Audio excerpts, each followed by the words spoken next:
liberty. With a victory in their hand, they took a stand for the land. Independence seems to be the word, the boldest shout you ever heard. North Carolina said it first to make that royal bubble burst. And if it's a Tuesday 8 a.m. hour, as it is on this 21st of April 2026, it's Dave Does History on Bill Mick Live. Dave Bowman joined us throughout the day. He's going to bring us a look at history when we get there momentarily. Headline at BillMick.com. Religion, psychedelics, and government. That covered our first couple of hours. Now we're going to go to the foundation of that government, as we've done over the last more than a year with Dave's Liberty 250 series here on Bill Mick Live, as we've taken a look at all the specifics of the grievances in the Declaration of Independence that led to this document. And Dave, you say now the word is independence. Where are we going today, pal? By the middle of April of 1776, the mood of the nation had changed. Most people by this point had consumed common sense. It was still in its 12th, 15th printing, who knows. People were talking about this. And as Abigail Adams wrote to John Adams in March, independence seems to be the word. The problem is that while this climate is brewing, while all the people are on board with this, and the traditional reckoning is that a third are patriots, a third are loyalists, a third are I tend to discount that. I think it's probably closer to 50 to 60% are on board as patriots, while that 1/3 loyalist is pretty satisfactory. The bottom line is independence seems to be the word. And as that mindset is going through, you would expect then that the people in charge would be doing something about that. Well, it was called Congress then. It's still Congress now. So Congress is absolutely paralyzed. They do not know what to do. They don't know how to do it. And despite people like John Adams, pushing for independence, despite other things going on, you've got some colonies, New York in particular, that are just paralyzed is really the only way to describe it. They don't know what to do. The people that they've sent to Philadelphia for the Second Continental Congress are without instructions. Think about this. The royal governors, for the most part, have fled. So who's actually in charge in the states that are sending the people to Congress? So, of course, they don't know what to do. And this also after they've disbanded local legislatures, right? The colony legislatures. The British did. The British disbanded them. We reformed them. Right. But in the bars. Right. But even those, right, down to the tavern we go. But even those don't have instructions because really no one knows what to do. What they do know is that independence would be seen as treason. Are we really ready to cross that bridge yet? And while we're debating whether we should cross that bridge, as we talked about, the British tried to cross the bridge, and that led us where we are today, which is a little town in North Carolina called Halifax. And we get there in just a minute here on WMMB. Dave, if I'm getting this right, Halifax, North Carolina is becoming either the kindling or the spark to the fire of independence here. North Carolina is surprisingly perhaps the most best example of how the country is functioning at this point. We don't think of North Carolina as the spark, and we certainly don't think of them as the leaders of the American Revolution, but that's our own fault for not really knowing our own history. Generally, the colonies are still in this idea that they can reconcile with the governor, with the British crown, and maintain their self-governance. See, that's the idea. We'll still be loyal to you, but we want to govern ourselves. And, of course, George is never going to go for that.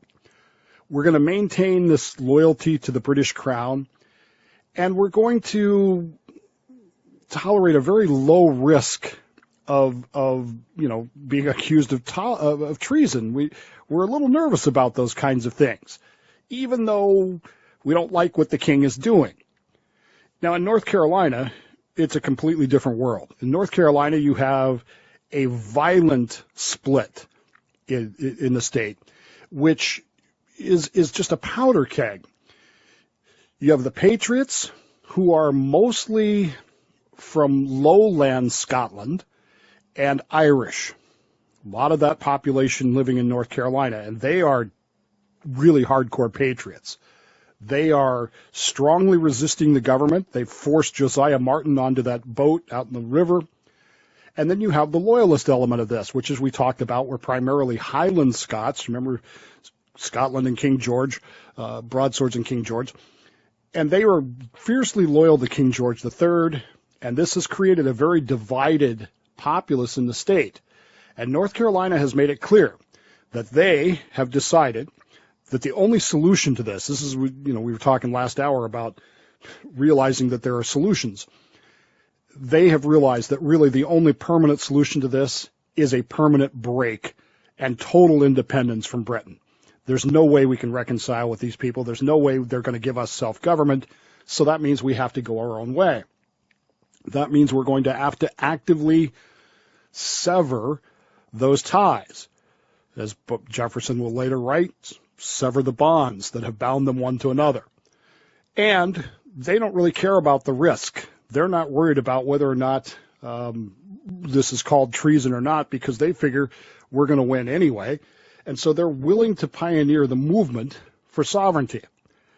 Now, all of this is building in North Carolina. All of this is, this coalescing idea. And through all this, as we talked about, the British have this Southern plan where they are sending troops to North Carolina at Governor Martin's request. The idea here is that he is going to take these troops. He's going to take 7,000 troops from England that are on their way. They've been promised. They'll be here soon, is all he knows. There's a couple of thousand troops from New York that are coming south, and he has those Highland Scots that are going to be loyalists and the regulators as well. This friction is building in, of all places, North Carolina. Now, in all your studying and all your reviewing of all your history lessons of the American Revolution, how often do we talk about North Carolina?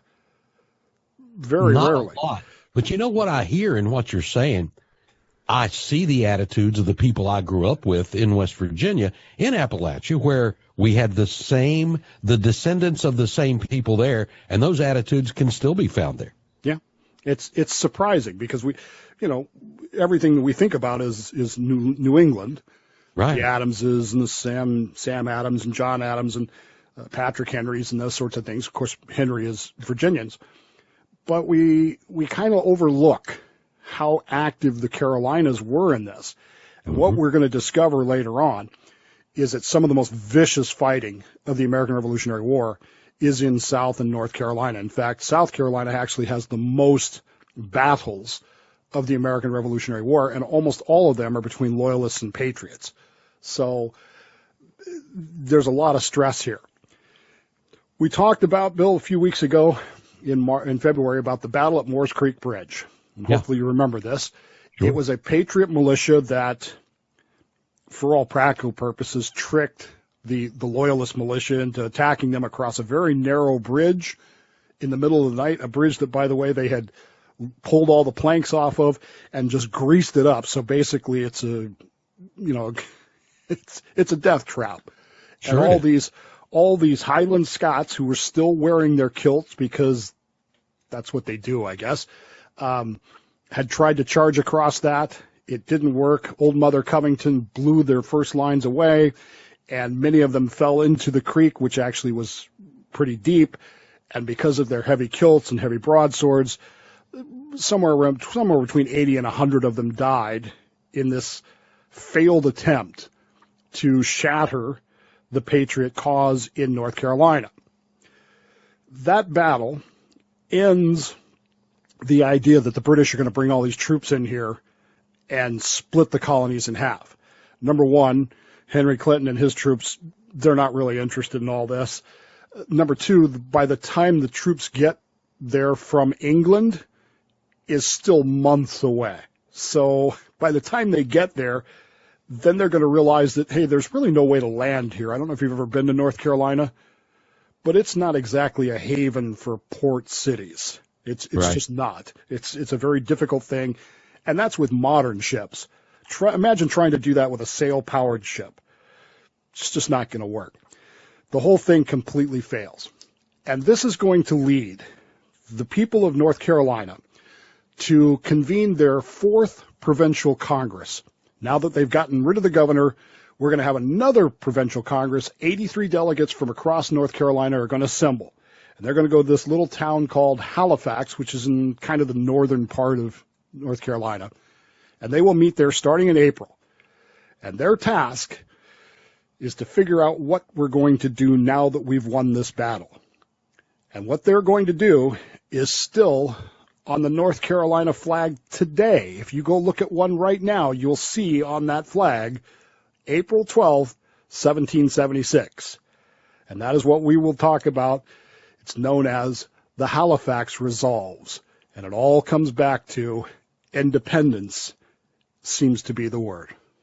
And that's next on Bill Mick Live on this Tuesday on WMMB. This is Dave Does History on Bill Mick Live, where the past isn't dusty, it's loaded, and sometimes still ticking. That's a good way to put it as we put you through the rigors of history on Dave Does History. And now, why independence is the word, Dave's taking us to Halifax, North Carolina. Dave, what do we got here? So a month or so after the battle at Moores Creek Bridge, the 4th Provincial Congress of North Carolina gathers in Halifax, North Carolina. Now, there are 83 delegates from across North Carolina, and the idea here is to figure out what we're going to do. There is a desire for a permanent break from Britain. It's overwhelming. One of the people that's there is a guy by the name of Colonel Robert Howe, and he actually says those words. Independence seems to be the word, which is exactly what Abigail Adams had said. But then he adds this: I know of not one dissenting voice. Everybody's in agreement. This is what's got to happen. North Carolina, of course, is, as a colony goes, it's not powerhouse like New York or Virginia. It's very unlikely that North Carolina, had it declared its own independence, could have succeeded, but they're pretty fired up about this. And if you know anybody from North Carolina, you know they're pretty set in their belief that North Carolina can do anything. Well, it's here that they will start to do this. As they gather and start to debate, they're going to form a select committee because, that's what Congresses do. So on April 8th, they appoint a 7-member committee with the following mandate. They are to look at exploring defensive measures, and they are to set pen, quill to parchment, and they are to detail the colony's grievances against King George III. So all those grievances that we've just been through, all these things we've been talking about, they're going to write all that down. Seem familiar to you? Now, this committee is chaired by a guy by the name of Cornelius Harnett. There's a guy by the name of Alan Jones, Thomas Burke, Abner Nash, John Kenshin, Thomas Person, and Thomas Jones, all of which are names which you will not be expected to remember here. But the next time you're driving through North Carolina, kind of look around and see if you pick up some of those names, because it might surprise you what's named after who when you go through all these things. Town of Cornelius, north of Charlotte. Exactly. There are towns named after those people. And this is what they did. They were that select committee whose job was to figure out how they were going to defend North Carolina, because they were still expecting the British troops to arrive, by the way, and to write down, we say that again, to write down the detailed grievances that the North Carolinians had against King George III. Hopefully by now you're starting to realize that by the time Thomas Jefferson puts pen to paper, he's really just kind of copying everybody else's work. A little plagiarism for the Declaration. Why not? We pick it up in a minute. This is Bill Mick Live. So, Dave, what did this select committee in Halifax, North Carolina, commit to writing that would later be plagiarized by Jefferson? Well, perhaps plagiarize is a little bit, humorous, I guess. But the idea here is that North Carolina kind of taking the lead on this whole thing. So this committee sits down, and for 4 days they busily synthesize years of grievances against the government. They put it all into a formal mandate, and they explicitly cite the king and Parliament for unlimited usurpation of power, the military's devastation of the country, the seizure of American ships at sea as prizes of war, and the actions of royal governors like Josiah Martin, who offered protection to enslaved people who took up arms against their masters. This is an uncomfortable truth about things. I mean, it was 1776, folks. Slavery was a deal, and to the Carolinas in particular, South and North Carolina and Virginia, Lord Dunmore's move to free slaves was seen as highly inflammatory. In fact, as we talked about at the time, that probably did more to unite the southern states to the southern colonies to the northern colonies than anything else. But they were very particular about these things. They were very specific about the actual grievances that they had toward King George III and towards Parliament. They wrote all this down and, of course, presented it to the delegates at their little Congress there, the 4th Provincial Congress of 83 people in Halifax, North Carolina. And on April 12th, 1776, they submitted their report. The Provincial Congress barely even debated it. There's almost no record of them debating the issues there. As Colonel Howe had said, independence seems to be the word, and I don't hear a single voice saying anything to the opposite. It was unanimously adopted almost instantaneously. But that's not good enough at that particular point.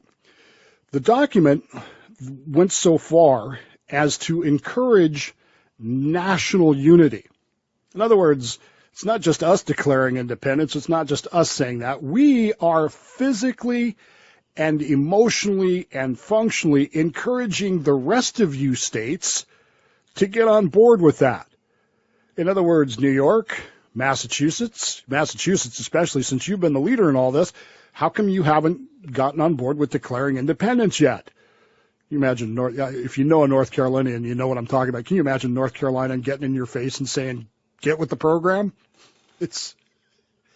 They also called for the authorization of forming foreign alliances. If we're going to be our own country, let's get some help. And they specifically reserved the exclusive right for North Carolina to form its own constitution and pass its own laws.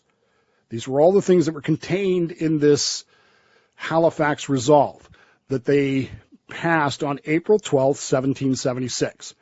And if you go look at the North Carolina flag today, you will see that date on there, April 12th, 1776, as a reminder of the fact that North Carolina was the first colony to say specifically, yes, we want independence. Yes, we call for independence, not just for ourselves, but for the entirety of the 13 American colonies, and get out there and get us some allies as well, because we're going to need them.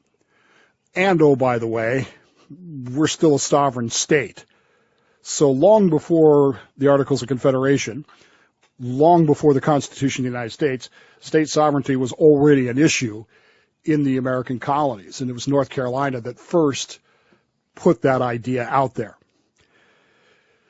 If that were all they did with it, you'd kind of go, okay, great. But remember, Congress is still meeting in Philadelphia and is still paralyzed.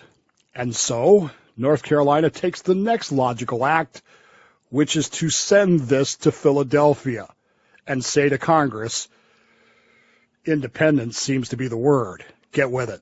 We pick it up there next.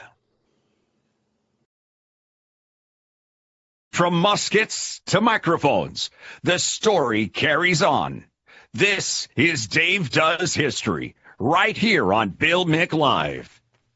The one segment we let you in during Dave Does History. If you have comments or questions, it's 321-768-1240. Good to have you along as we're in Halifax, North Carolina, sending North Carolina's own declaration of grievances and the like to Philadelphia, Dave. So you're telling me the idea of sovereignty for the states originates at this Halifax conference and apparently catches some fire when it gets to Philadelphia, huh? I don't know if the idea originates there, but it certainly is put down on paper for the first time there. And of course, it could be later plagiarized by Jefferson. Yes. Yeah, state sovereignty is one of those issues that we could spend a lot of time talking about and did on Constitution Thursday. But yeah, it's North Carolina that puts that in there. They take these resolves, they print them up very quickly because that's something Americans are really good at, is printing stuff, and they rush these things north to Philadelphia. Philadelphia's 3 representatives in Congress, a guy by the name of Joseph Hughes, William Hooper, and John Penn. They take that document because this is significant. I mean, it's calling for national unity. You other states need to declare your independence too. You need to do these kinds of things. But it specifically authorizes those 3 men to vote for independence. What it does not do, though, and this is something that's important, is it does not authorize them to introduce the idea. It sounds like an obtuse legal point, but it's important. It does not authorize North Carolina's delegates to say, hey, Congress, let's declare independence. But it does authorize them to vote for it if it comes up. This serves as a critical turning point when Joseph Hughes delivers this document to Congress. It begins to open the door in Congress for actual discussions of sovereignty as a nation, which had hitherto been considered treasonous. All of a sudden now, North Carolina is willing to go along with this. The rest of us should be as well. I'll jump off the bridge if you do. Yes. Who's going to be first? Yeah. So if you're looking at a timeline here, you've got February 27th, the battle at Moores Creek Bridge. April 12th, you get the Halifax Resolves, which is still on the flag today. This is going to lead to the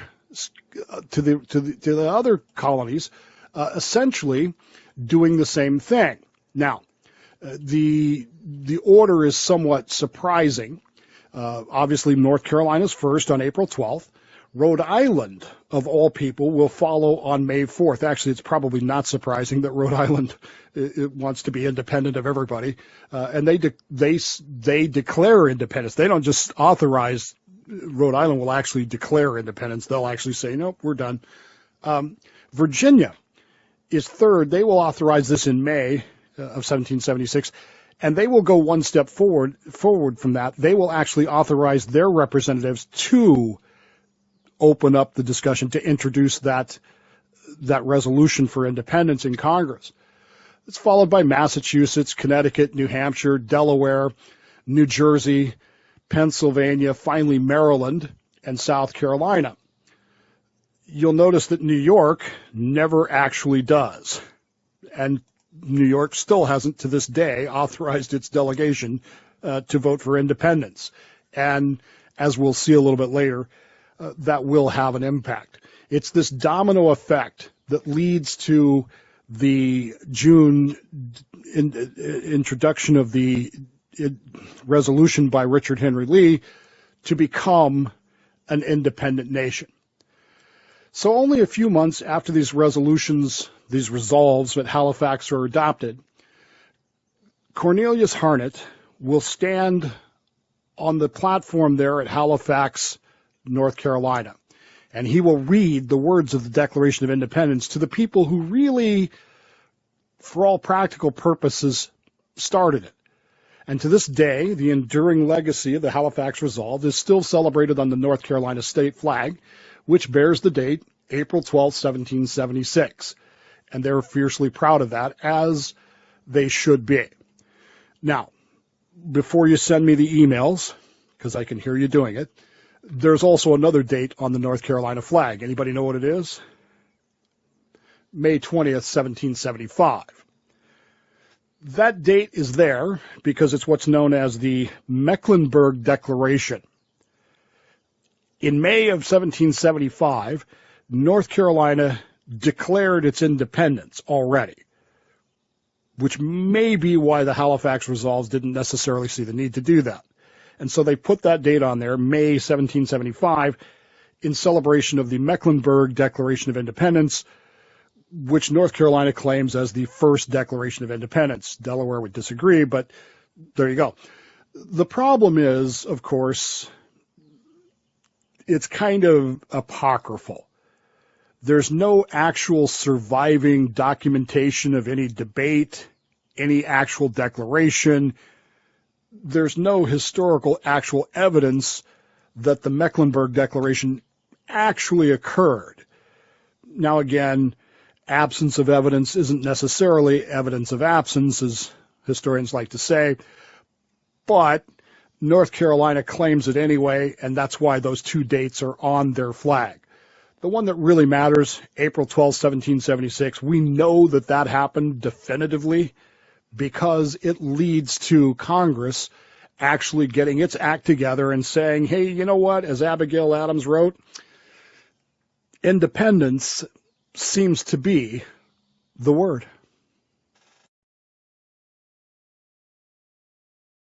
Dave Bowman with us. Dave does history. So, Dave, I can imagine just a bit of trepidation as these colonies, tired of what they've been going through, but now, instead of what would have been treason, it's now flat out, oh no, this is defiance. We're leaving. We'll see you later. It's a remarkable shift in the American mentality. And again, we've talked about this all the way from December when Thomas Paine publishes Common Sense, and it just sort of catches fire in this whole idea. And it's a remarkable occurrence because it's not Congress leading the way. It's the people leading Congress. And that, I think, is important to understand. And that's why these Halifax Resolves are so amazing, because they come from a people's gathering in Halifax with instructions to Congress, do this. Maybe we need that lesson today. It certainly seems that way, doesn't it? Yeah, it does. Let's get to the phones. Line one, you're up on Bill Mick Live. Good morning. Good morning, Bill. Ed in Melbourne. Yeah, Ed. I watched a miniseries on Netflix, The Men Who Built America. Uh-huh. About Daniel Boone. He was from North Carolina. He went over into Kentucky, and the British didn't like that. And I didn't really realize how much Daniel Boone played a part in the Revolutionary War. So, Dave, what's your thoughts on that? Daniel Boone was a man. Yes, a big man. Yes, he plays a big part of this whole thing. Interesting thing about that is, yes, he went over to Kentucky from North Carolina, but Kentucky was actually part of Virginia, and that'll actually become an issue in the later part of the American Revolutionary War and in the Constitutional Convention. We almost didn't get a convention, a constitution in 1787 because of Kentucky. So Daniel Boone had a big part of that, and Fess Parker was great as Daniel Boone. We'll explore that one day, we hope. Let's go to line two. Good morning. You're on Bill Mick Live. Good morning, Dave and Bill. This is Keith from Palm Bay. Yeah, Keith. Did their march to sovereignty start with splitting up from South Carolina? Did North Carolina lead the split up of those two, and did they carry on with the sovereignty idea into the whole colonies? Interesting question. Thank you, Keith. Go ahead, Dave. Yeah, I'm not sure I understand. Is he asking if South Carolina split from North Carolina? If North Carolina split out of South Carolina, and that's where they had this sovereignty idea. They were formed as separate colonies. South Carolina is, while certainly one of my favorite places to be, South Carolina has a reputation for being somewhat prickly, I guess, that North Carolina doesn't seem to have. No, but it is interesting that the state sovereignty thing comes in there. And again, North Carolina made that clear in their resolves. We reserve the right to form our own constitution, which is a word they actually used, and to maintain our sovereignty.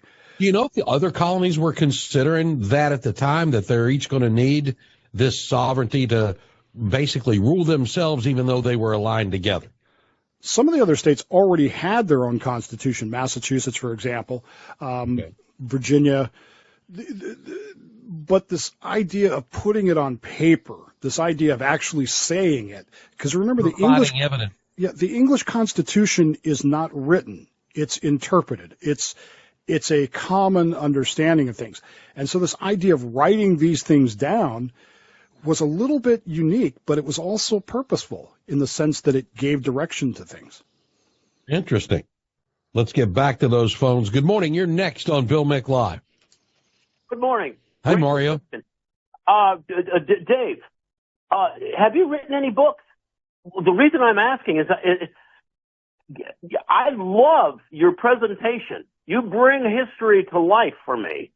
You know, I'm right there with these historical people, and I'm wondering if that could be translated into something I could read also. I'm just curious. It's a great question, Mario. Dave, you got any plans? I know that, you keep meticulous records of the things you do here, and these words you're spouting are always recorded. I have not written any books, and it's not currently in my plans. I will share something of my philosophy of this whole thing with you, which is that I believe this should be absolutely free. Same with my podcast, why I don't charge for anything. Everything that I do is on my website, davedoeshistory.org. And at some point I want to gather this particular Liberty 250 into a singular device that would be there. In many cases, there are transcripts there, that kind of thing. But maybe a Broadway show. Maybe a Broadway show, which could be next week's podcast since we won't be here. I just don't believe in charging for things. And while I would like to have my name on a book, I don't want to charge for it. Well, and if you're not going to charge for it and nobody's going to pay you to do it, you're going to pay to have it done. So there's that side of it as well. Website's free. You can read it for free. Yeah, and that is DaveDoesHistory.org. We've got links to Dave Does History on today's show page at BillMick.com. That headline, Religion, Psychedelics, and Government. It's been a fun day with Dave Bowman here on Bill Mick Live. Hit those links to Dave's stuff and our podcasts. Well, you'll find ours. Top of the page at BillMick.com. You can also make them favorites on the iHeartRadio app. Hey, tomorrow, boys and girls, a wide open Wednesday. Cops, courts, and probable cause. Dave, we'll see you in 2 weeks. Hey, in Halifax, the leaders met the greatest plan you ever bet. They wrote it down on April 12th, into the future they did.